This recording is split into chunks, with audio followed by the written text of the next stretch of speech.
Number 3, you're going to solve for x. And let's see how we can do this. Oh, we have to think about an equation that we can set up. If anything's congruent or anything that we can add together.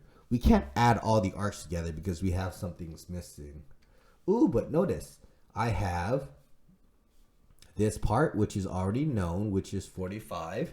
Then I also need to know this part, which is in blue.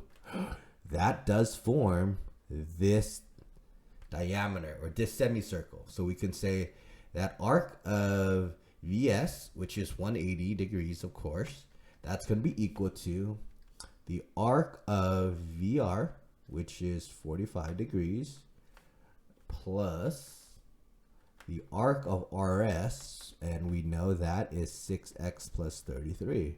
This gives us our equation that we can now use. Okay, let's combine some like terms. 45 plus 33, that gets you 78. Bring everything else down.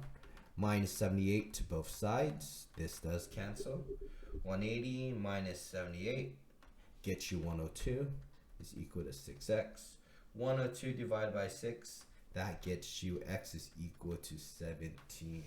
So there we go. We solved for x.